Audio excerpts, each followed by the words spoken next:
Hello, nerds. Hey everyone, welcome to another episode of Witch Weekly's Mel Reads The Cursed Child. I am Jess. And I am Mel, the She is reading it for the first person reading The Cursed Child. time. I have already read it. And like a musical to get it at like 8 in the morning. Yeah. I got given my friend's copy. There you go. To read. This week you have read, I believe, 6, 7, and 8? 6, 7, and 8, that's right. 6, 7, and 8 scenes. 6, 7, and 8 of Act 1. Interesting scenes. Did they captivate you? I've got some notes. Are you struggling to get into it? A little, yeah. I did too. When I first started reading, I struggled so hard. Not because it was in play format. I just struggled to get into it at all. Okay. Yeah. So I'll be I don't interested know. to see what your thoughts and feelings and opinions are at this point. Yep. Right, so shall we begin? Yes. So, my first note is, thought Albus was Dumbledore for a second, because, I just picked it up, I'd been doing other stuff and thought, I got to get my reading done, so I pick it up, and it says, Albus can't sleep, and I just imagined Professor Dumbledore lying in his bed, in his awesome circular room, unable to sleep, and I had to go, wait, wrong Albus. Yeah, I don't really like the name choice for that boy, to be honest with you, so... Gotta correct myself. Okay, so... in scene... Yeah, but anyway, in scene 6, essentially Albus is spying on his dad talking to Amos Diggory, and a chick turns up. So, yeah. So, I was like... I read it, and it was like, Amos turns up in the middle of the night, and I was just thinking, what does he want? Oh, I know what he wants. Time turner. I just knew it was going to be about the time turner, and I was right. Did you feel like a moment of victory about being right? Of course. About being correct? Of course. Okay. But it was, I feel like it was kind of obvious. Like, it just took me a second to go, well, what would he want? Like, why is Amos Diggory here? I knew this had something to do with Cedric. I told you that at the start, this story had something to do with Cedric. I don't know, though. I feel like Amos Diggory would just turn up in the middle of the night anyways. But yes, continue. Yes, you did say that. You did say that you believed that Cedric Diggory had something to do with it. Yep. So there is I'm sorry, these stage directions, man. It says, Harry, remembering Cedric hurts him, and then he says his line. And I'm like, does he do some really dramatic acting here, where he's like, Cedric! Yes, I remember him. Wait a minute, what's the line? Yeah, yes, I remember your son. He's lost! Ugh. I just want to see you dramatically act that out with costume, to be honest. In like I 5 totally in can. 5 different ways. I've got glasses. I can put a scar on my forehead. Like, I want to be sitting down, and I want there to be no lights. I want them to fade up, and I want you to be there reciting that line. I will do it. You got to find the dimmer lights, because I do not have dimmer lights. But if you find me some dimmer lights, I will do that for you, and we will post it online for our fans to witness. Love it. Perfect. Absolutely, yep. 100%. So yeah, it's just this conversation between Harry and Mr. Diggory, Amos, and, Amos is all like, help me, give me the time turner, and Harry's like, no, it is like the One Ring, it will only be used for evil. And then Harry, bold-faced lies to him and goes, whatever you've heard, it's false. We don't even have a time turner. What are you talking about? And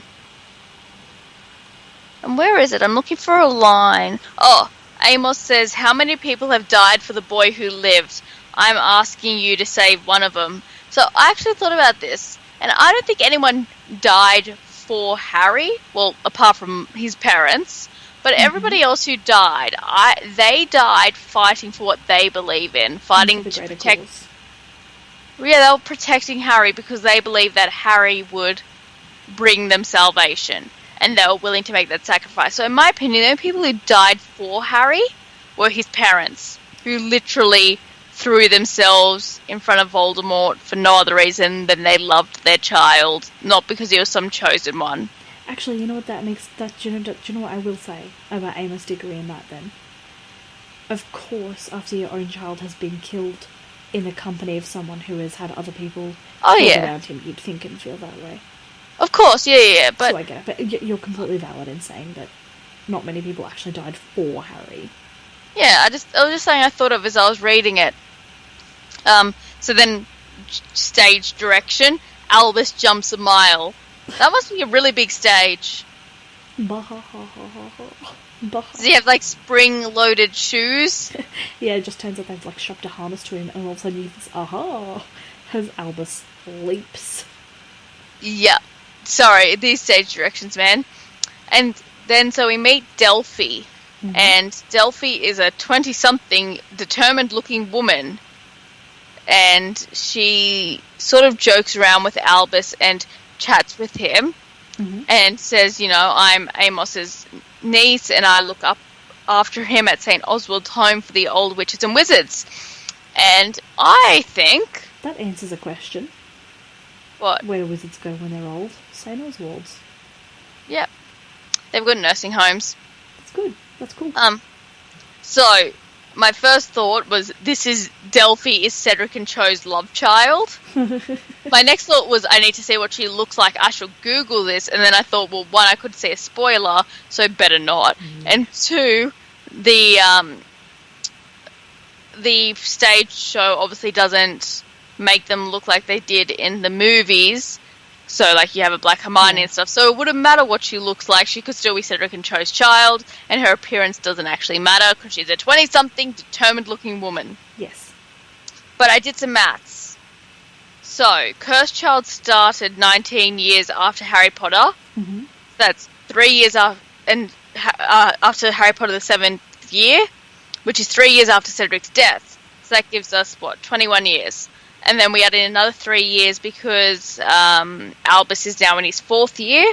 He's 14. So that'll make Delphi 23-ish. She is old enough to be Cedric and Cho's child because she's 20-something. But I'm wondering if she's a bit old to be the cursed child. Oh. Because that's what I thought. I thought maybe I found my cursed child. But you never know. Like... Because I also thought some other things here that maybe, like, as we get on, other people might be the cursed child. Oh, yeah. There you go. But, I do not... So I think Uncle is a cover-up. I don't think she is actually Amos's niece. You think she's his granddaughter? Oh, maybe she's his granddaughter. And Amos just isn't telling her, like, how parents adopt. Yeah. That's exactly where my brain is saying to go. Yep. But, yeah. That's where I think. So she doesn't know she is Cedric and Cho's daughter. I really like that. Dun dun dun. Okay, continue on. What other thoughts have you had? Yeah, so that's kind of... The scene was pretty chill. Yeah, like I get where I get. Oh no, I did want to say that Amos is kind of mean to Delphi and Harry. He's just like screaming for Delphi. It's like, Delphi, she doesn't come straight away. Delphi doesn't come. Delphi. Yeah. Oh, that's like how it's written. And then he's like, meet the once great Harry Potter, now a stone-cold ministry man. I'll leave you in peace, sir, if peace is the right word for it. Delphi, my chair. Ooh. Nice. You wouldn't speak to your niece like that, but you would definitely... Yeah, it's kind of rude. Yeah. But it was very rude to Harry. I suppose he's upset. Well, he is upset. I mean, if you love someone that much... and you're trying to get them back. And it's probably not just for himself. You know, clearly. Delphi needs a father. Yeah, exactly. anyways. So, I can get it. He'll probably feel stupid later. Sorry? He'll probably feel stupid later. Amos. Yeah. For yelling at him like that. Yeah. Help him to get the thing done. No. Kill them with kindness, Amos. Be sweet as sugar. Yes. But Harry's off sugar at the moment. That's why sweetness would work all the more.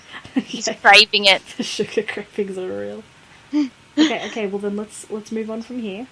Yep, so we go on to scene 7, which starts out kind of cute. So, like, James has pink hair, but Ginny wants him to ignore his pink hair and tidy his bedroom because that's more important.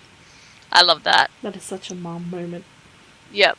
So, James has the invisibility cloak, and I will admit I started writing fan fiction in my head about what James is getting up to at school. He's having the real adventures here. Do you think so? Totally. James is like a young Harry and James senior. So, Grandpa James. Kid James. James Sirius is a young James Potter and a young Harry Potter, in my opinion. Mm-hmm. He's not having this emo phase that Albus is. He's just being awesome. Don't judge his emo phase. I am judging his emo phase. Damn. So, I like Lily's wings, her little fairy wings that she's apparently not allowed to wear to school, according to Ginny. Ginny's such a mum now. I know. I love that they flutter. I want to see this live, the fluttering fairy wings. Because when it first said, like, fairy wings, it's like she's wearing fairy wings, and for that, like, split Like second the cheap before I ones read... that you get. Yeah, I thought, you know, the actors would be wearing the cheap ones. I'm like, cool, it's like that flutter, and I'm like, oh, now we're talking. Wizard Christmases must be turned up, like for toys. Yep. And so, then is one of the most awkward scenes I've ever read between Harry and Albus. And Uncle Ron, I don't like Ron's portrayal in this at all. He's a weird uncle, and I don't like it. Like, he would be a weird uncle, but not this kind of weird. He'd be a different kind of weird. What kind of weird should he be? I feel like he'd be the cool guy kind of weird who forgets a lot of things but genuinely cares, and that's what matters. Yeah, but he's like... Creepy. Yeah! He's just wrong. I don't like it. I'm like trying to think of the right way to describe it. It's not Ron. Sleazy. It's sleazy, thank you. That is, yeah, so he's given them all gifts, so he's given Albus a love potion. And that's just like, okay. But then Harry's gift is kind of, like, I don't know.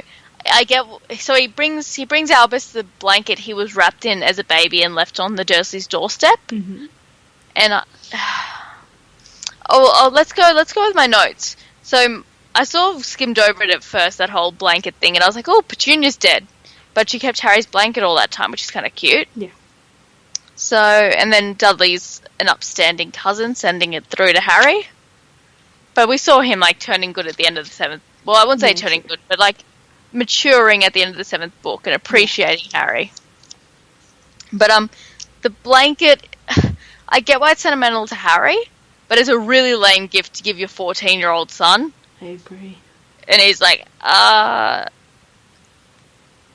here, have this blanket, maybe it'll give you some luck. And Albus is like, you should keep that, Dad. And he's like, oh no, you should take it. I'll come find you on Hallows Eve and we'll sit with it together. Because, you know, that's the night my parents died. Oh, wow. And it's like so... Morbid. It's like... Yeah, it's morbid, it's awkward. And Albus has a point. He says, and do what with this? Fairy wings make sense, Dad. Invisibility cloaks, they also make sense. But this, really? Yeah, it doesn't make much sense. I think I kind of get it in terms of maybe he's trying to show him that he's also been misunderstood and he also had a bit of a terrible time. Yeah, and then he's like, talks about wanting to leave Privet Drive and go back to Hogwarts when he was a kid and how magical it was, and that just sets Albus off. Like, he pretty much sums up the whole Harry Potter series for us. And he's like being really mean. He's like, the poor orphan, bullied by his uncle and Aunt Dursley, traumatized by his cousin Dudley, saved by Hogwarts. I know it all, Dad, blah, blah, blah. And Harry's like, I'm not going to rise to your bait, Albus Potter. And then, like, a page later... No, not even. Not even. Like, it's 2 inches of text later, which isn't a lot in a play. He takes the bait. And I'm just like, Harry... Maybe Harry not having a father and a mother, or any really consistent parenting role models. Maybe that has a lot to do with why he's so awful with Albus, who is troubled. Yeah. It is so awful. And then Albus is like, no, I wish you weren't my dad. And Harry, seeing red, well, there are times I wish you weren't my son. Ouch. No, bad Harry. No, we don't say it. We think it, we don't say it. It's like, you are allowed to think it as much as you want. Yep. Triggered. Yep. Like, Harry tried and dismally failed in this scene, and yeah, Albus ends up like running out of the room after throwing the blanket. I totally get it. The love potion. Like, Harry, you could have thought of something better than this to bond over. Like, really? Yeah, I feel like, yeah, get him something cool. Get him a Slytherin jumper or something. I don't know. Grandma Weasley probably knits some jumpers every year still. Yeah, I don't think she does his in green and silver, though. I don't think Molly would be prejudiced. I think the Weasley clan would be shocked, but they won't be prejudiced against their cousin / grandson, whatever generation it is, you know? I don't think they'll be prejudiced against him just because he went to Slytherin. I think that everyone will be accepting in that family. I feel like we need more Molly Weasley right now. Is Molly in this? Please tell me Molly's in this. I don't know.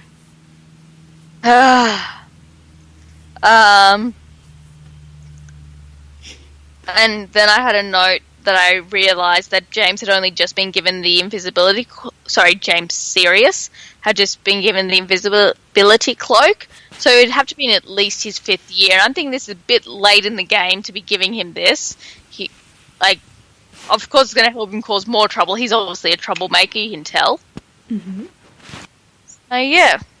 Well, maybe he was sensible and he was like, well, if I give it to him early, then he's probably going to get bloody expelled. So in as much trouble. This old, yep. And then I'll give it to him. Yep, in as much trouble as his father and grandfather before him. Mm-hmm. So, my prediction is there'll be a reconciliation between Albus and Harry at some point in this. You think so? Yeah, they'll reconcile. Oh. I bet this is like this fight is like going to be the driving force behind something going on. Like, I don't know, maybe Albus will run away or something. Him and like, you know, because of this. Like leave Hogwarts. Yeah. Oh. You know, run away, like do something, like hit out like that. And he'll drag poor Scorpius along and Rose, okay. And they'll leave Hogwarts. You know, he drags Scorpius along and Rose just sort of follows, going, "I want to stop you." And Albus is like, "No, you can't. Go away." And she's like, "No, I'm stopping you." And then, you know, they're gone, and Rose is like, "Shit." So she feels I can't get back into Hogwarts. She has to tag along. She's like forced to tag along. Yeah. Okay. And then she'll finally become part of the trio. We'll create the trio. I'll create this miraculous trio. Yeah, so I think, and it's going to be because of this fight. So what do you think is going to happen? What are we going to see over the next few scenes? So they're going to return to Hogwarts. Uh-huh. And then Albus, Scorpius, and Rose will leave Hogwarts. I don't know what's going to trigger them leaving, though. Like, I don't know exactly what's going to happen. They'll actually trigger him to run away from Hogwarts. Maybe he gets... I don't think he'll get bullied. That just seems, like, really lame. Well, like, there's a reason to leave. True. Well, I mean, think about it. The thought of going home again, maybe? Yeah, maybe. Yeah. But then where would they run to? They don't care. I don't know. They'd have to have a plan. Maybe something comes up when they get back to Hogwarts that like sort of sparks this idea and plan, and Albus has some idea. Maybe he wants to like prove himself. Yeah. To be cool and awesome like his dad. Well, I guess like yeah, he could go out and try to like the whole concept of proving yourself. Actually, that's a really cool one. Yeah. So like, yeah, because he like his dad was in the Goblet of Fire. Maybe he'll go find something. Yeah, maybe I don't know. Maybe something's going on because they're talking about like giants on the move and stuff. So maybe goes down to the Chamber of Secrets or something. Brings back some scales from the basilisk. See, look what I can do. I'm cool. I'm cool like my dad. Yeah. Maybe something like that. I don't know.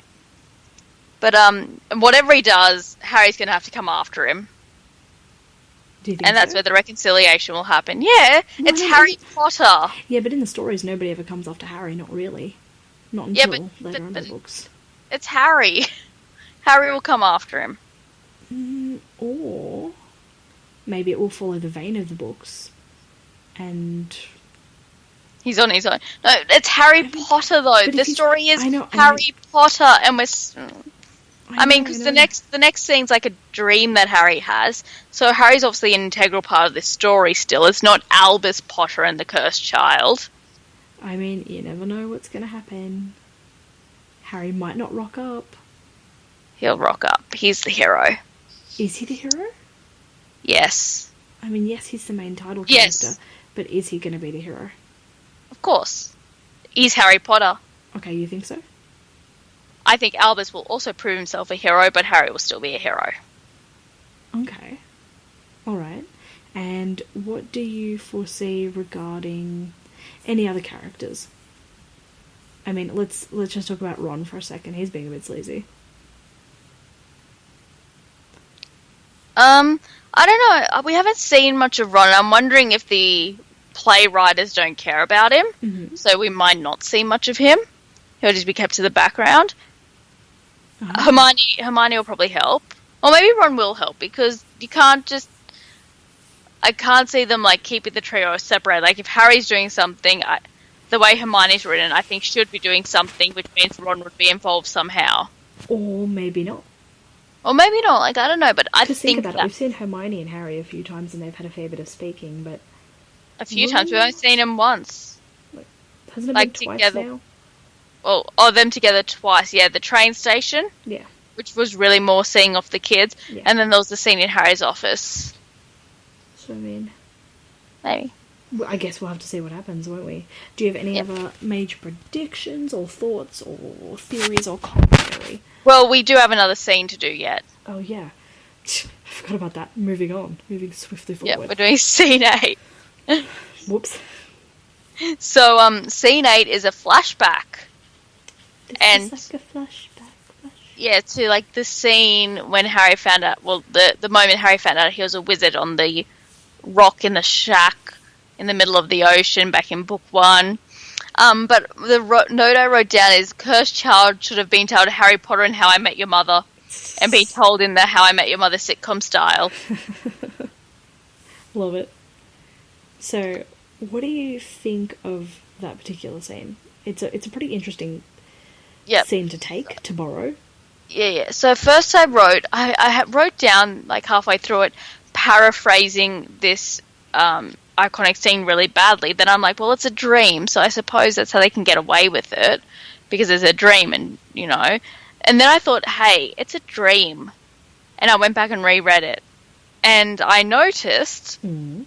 Aunt Petunia said, "We're cursed. He's cursed us. The boy has cursed us. This is all your fault. Get back in your hole." Don't know what hole they're talking about. But anyway, I was like, cursed, eh? And I'm like, I don't know where that thought's going, but Harry is cursed. So yeah, I felt really weird about reading this. Like, part of me is like, maybe they should have made a play of Harry Potter. Oh, they should. It would Yeah. be cool. But Yeah. like, okay. So this stream scene, you've just pointed out the other line. I can't hear you. You've just gone off. You're moving or something, and your microphone went on weird. Oh no! Can you hear Yeah, me? you're really quiet now.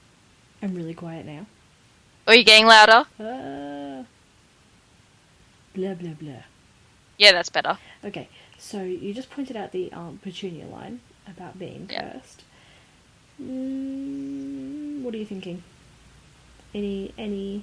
Does that influence your thoughts? If they're cursed and he's cursed? I don't know. There's a thought ticking somewhere in the back of my brain. I just haven't made a link yet. You just haven't made a link yet?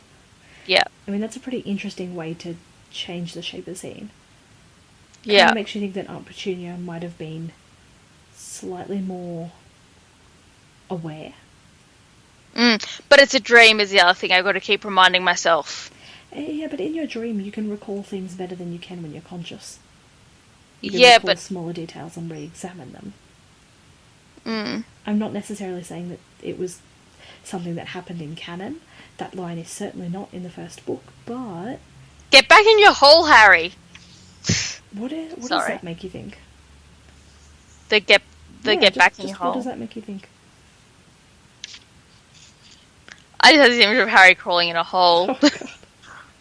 I don't know. There's something ticking away in my mind after reading these scenes.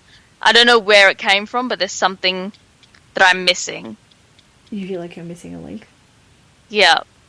I mean, as far as dreams, that's a pretty interesting one to have. Like, considering he hasn't really seen that side of his family that often. Like, he has once or twice seen Dudley. Yeah. Out of nowhere, to have this dream. To have that particular dream with those people and at that moment. Mm. I mean, could it be letting on to something? I think it could be, and I think there's something that I'm missing. Like, it's definitely laying on to something, but I just don't know what it is. And how does that scene end? So this scene ends with Voldemort's voice saying, Harry Potter, which I did note down. I put that down in my notes. So, I don't think Voldemort... Sorry? The Volder voice. The Volder voice. The voice of Voldemort. I don't think Voldemort's back. Okay. I don't think that for a second, but something's going on. I wonder what it could be. We've got a mystery. Someone called Scooby-Doo. And I'm just missing a link. And I know I am, and I just don't know what it is yet. And I feel like I'm going to get it if I just think about it hard enough and long enough. But stuff's happening because we learnt last week in the scene with Hermione and Harry that trolls and giants and werewolves are all on the move. Huh. So something I feel like maybe they have brought Voldemort back, but I hope they haven't. I hope he's not getting resurrected in some creepy room with candles at the moment. I feel like they'll be so unsatisfying to how the main series ended. Yeah. So if they have bought maybe they have and I'm just in denial, but I think I'll put this book through a window if they're resurrecting Voldemort somewhere. I think that I can see the link that you're missing. I'm not going to give it to you because I know you're going to come to it pretty naturally, I think, on your own, especially as we progress forward by a scene or two, I think. But I would definitely take that knowledge forward and maybe it's big, maybe it's little, maybe it's something, maybe it's nothing. Time Turner. Everything that they put in... Time Turner. You think it's going to be the Time Turner? That damn Time Turner. You think it's going to be the Time Turner? It's been brought up in nearly every scene. It has. Maybe it's a symbol of fear. No. No, but I mean, think about it. No. This isn't rolling writing. No, I know. No. It's not a symbol. I mean... They're going to use it. Someone's going to use the friggin' Time Turner. But it is still symbolic. Even if it's used, even if it's not used. Think about it. Why would people fear a Time Turner? Someone's not going back to, do something with Voldemort, are they? I have no idea. Voldemort by Time Turner. I mean, does it even necessarily have to be something to do with Voldemort? This is Harry Potter and the Cursed Child, not Harry Potter and the Voldemort. The Voldemort. So... The Voldemort. So... I mean, there's a lot of options and a lot of ways you could go here. I would reflect on some of the things you've learned, perhaps in the last 2 or 3 chapters. I'm writing a note. Write your note. But that's just my personal opinion. Hold on, let me have a look at my book for a second. 6, 7... Alright. So you're gonna read 9. Oh, I feel like I almost should have gotten you to read 9 this time. It's alright. Just tack it on with the next lot. You'll do 9, 10. Seems 9 and 10. I'm just having a look through now to make sure it's the right one. You're going to read 9, 10, and 11 next time for sure. And then we're going to cut it off at just the right place to Oh yes, okay, this is gonna be sick. This is gonna be sick, it's gonna be amazing. So do you want me to express my thought process that's going on right now? After we've talked about it? You can. So, I did a thing just like then when I was writing notes. And I thought, you know what? I'm going to write down every character who's just come into the story, whether we like know them already or not. Okay. So, in scene 7... Oh, no, sorry. Wait, where did I start? Scene 6.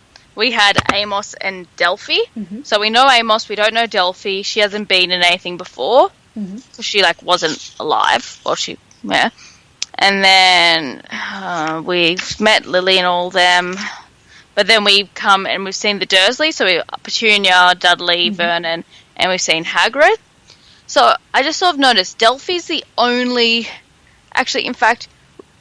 Yeah, she's the only character that isn't canon. Like, well, I shouldn't say she's canon, obviously, because she's in this. Yeah. Well, yeah. So I'm wondering. She's the newest one. She's the newest one. I don't know why. I just sort of noticed her all of a sudden. Okay. When I was, like, writing. I'm writing, like, I'm about to get string and pictures and paper on a wall. Because I started writing stuff down. I was like, okay, Time Turner, Voldemort, and then I was like, well, what else is going on? I've like written down, characters. All right. So I'm just gonna mention something here. Mm. In Harry Potter and the Half-Blood Prince, Mm.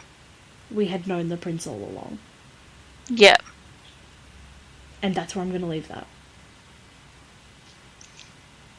We know the prince all along.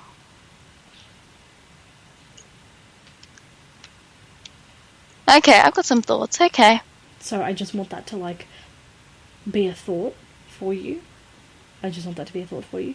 I'm kind of excited. I think the next 3 scenes that I'm going to have you read are going to really start to change your thought line. Yep. And I think you're going to have a really clear image of where the story might be going. I think it should be fairly easy for you to make some really good predictions. I think this is the last place where you're ever going to be really unsure. I tell you what I really want to do. What? I really want to think about this for the week and write down on a piece of paper what I think, fold it up, put it in a sealed envelope, give you the envelope, and for you to hold that for the rest of the series after this. Maybe... And then we'll read it out. So, but just before I do that, before I was to do that, would you say don't read 9, 10, and 11? Yeah, I would say write down these ideas now. Yep. Write down some key points on what do you think is going to happen. I want you to write down what do you think will happen to Albus at the end of the story. I want you to write down... I'm writing notes, so I won't re-listen to this. Alright, so think about what do you think will happen to Albus at the end of the story? Yep. Write down who do you think, or what is the cursed child?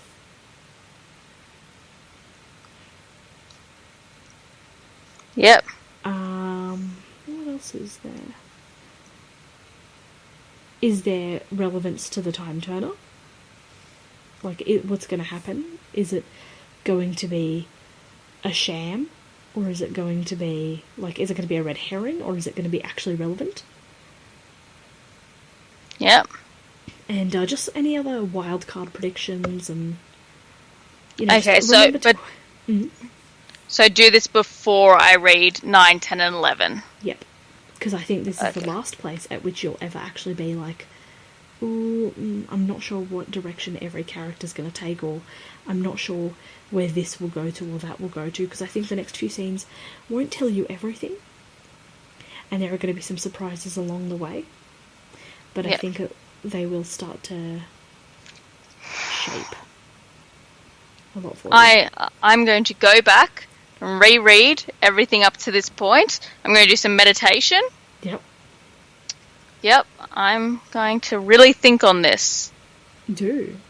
Absolutely. I think it'll be worth it. And I know that it wasn't written by J.K. Rowling, but she did have input Yep. and she did give assistance. So you're kind of dealing with an unknown author and J.K. Rowling, and you've got to learn to spot where J.K. is and where Jack Thorne is. And that Yeah. Tiffany person. Doesn't feel very JK though. Doesn't feel J.K.? Not yet? Not really. No, the people are just too out of character. Well, think about it like this. When we met the characters, they were very young. People do change as time goes on. And you have to, no. You have to give that some credit. You have to give that some credit. As people grow up, they change and they're shaped by the experiences they've had. So that can really turn a person, can't it? Yeah. So someone who But- was really righteous can go just to debauchery. Someone who was rooting for the bad guy can turn into a saint. Yeah. You know, you can really go every way from that. Yep. Rightio, let's call it a night on this. I've got some things to think about. I will write up my thoughts and ideas and seal them up in an envelope and get that to you somehow, some way. African swallows. European. African. European. The elephant. We're in Australia. No, it's fine. It's fine. There could be African swallows. It's fine. Alright. But, yep. Thank you And all then- so much for joining us.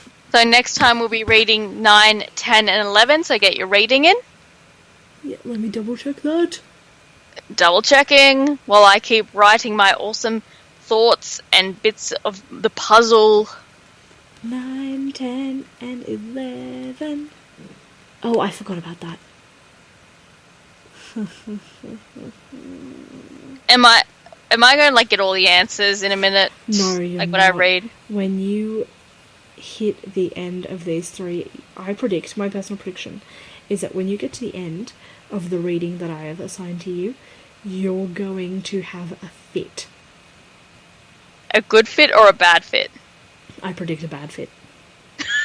This is going to be amazing. I can't wait to watch this tantrum unravel. Are we going to record the next one together then? I know it's going to be so great. I just know the fit will be real. I'm excited. Maybe what we should do. Oh, how would that work? Oh yeah, if we record in the week, next week, we could totally meet up, and I will read it with you there to witness. Oh my gosh, I should hire people to act it out for you, honestly.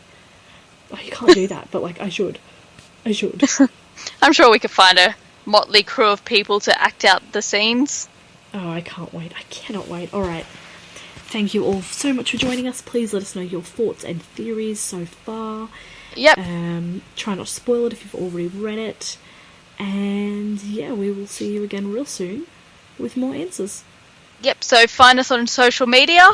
Tumblr, I gotta remember all these. Facebook, Tumblr, and Instagram, we are Witch Weekly Podcast. Then on Pinterest and Twitter, we're Witch Weekly Cast, and you can email us, witchweeklypodcast@gmail.com. If you want to talk about the cursed child, please put that in your subject line, so I won't read it and Jess can. Mm-hmm. And we'll be back next week with scenes 9, 10, and 11. Love it. Bye-bye, nerds.